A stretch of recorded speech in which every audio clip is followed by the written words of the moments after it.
आयुष्यात या 5 गोष्टी अवश्य करा, तुम्हाला कधीच काही कमी पडणार नाही।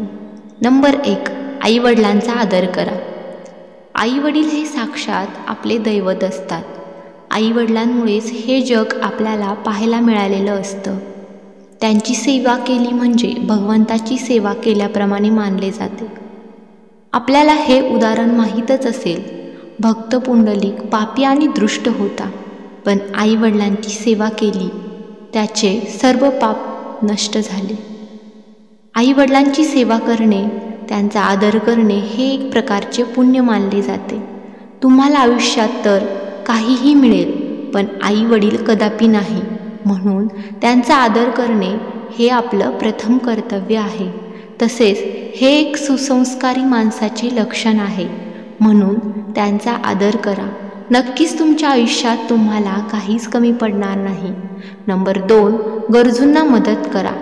आपल्या आजूबाजूला, आपल्या नात्यामध्ये किंवा एखाद्या गरीबाला आपली गरज पडली, त्यांनी तुमच्याकडे मदत मागितली तर अवश्य करा, कारण आपण खूप नशीबवान आहोत की देवाने आपल्याला मदत करणाऱ्यांच्या यादीमध्ये बसवलं आहे। ती मदत कोणत्याही स्वरूपातील असू शकते। ते स्वरूप जर आपल्याला झेपत असेल तर अवश्य करा। नक्कीच तुम्ही पुण्य कमावले असे समजा, मग बघा तुम्हाला कमी काहीच पडणार नाही।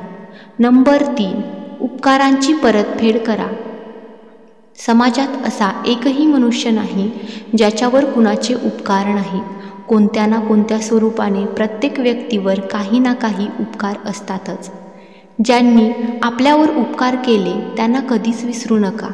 त्यांना आपली गरज पडली की नक्कीच त्या उपकाराची परतफेड करा। उपकार विसरणाऱ्या लोकांना लोक स्वार्थी म्हणतात व नंतर कधी गरज पडली आपल्याला तर कोणीही पुढे येत नाही, म्हणून म्हणतात ना, खायच्या मिठाला जागणारा बना आणि केलेल्या उपकाराची परतफेड करून आपलं आयुष्य आनंदी जगा। नंबर 4, प्रामाणिक राहा। जीवन जगत असताना प्रामाणिक राहणं खूप महत्त्वाचं असतं। प्रामाणिक माणसावर लोक डोळं झाकून विश्वास ठेवतात। प्रामाणिक माणसाला कशाचीही भीती नसते। प्रामाणिक माणसाला झोपही लागते, हे खरं आहे, कारण तो प्रामाणिक असल्यामुळे त्याला त्याचा आंतरिक आत्मा कधीच त्रास देत नसतो। साहजिकच तो मानसिकदृष्ट्या बलवान होतो। प्रामाणिकपणा हा खरा दागिना आहे असं लोक म्हणतात, ते बरोबरच आहे, कारण प्रामाणिक माणसांनाच व्यक्तिमत्व नेहमी उठून दिसतं। साहजिकच त्याला हवं ते मिळतं। नंबर 5, दानधर्म करा। दानधर्म करा असं प्रत्येक साधू पुरुष, कीर्तनकार, महापुरुष सांगत असतात। आपल्या मिळालेल्या संपत्तीपैकी काही भाग हा दानधर्म केल्याने आपल्याला पुण्य प्राप्त होते, परंतु दान नेहमी चांगल्या हेतूने आणि चांगल्या मनाने केले तरच ते फळास येते। नाहीतर उगीचच सांगतात म्हणून करायचं म्हणून दानधर्म केलं, अल्पबुद्धीने कुविचाराने केलं तर ते कधीच फळ देणार नाही। म्हणून दानधर्म हे नेहमी चांगल्या मनाने, चांगल्या भावनेने करा।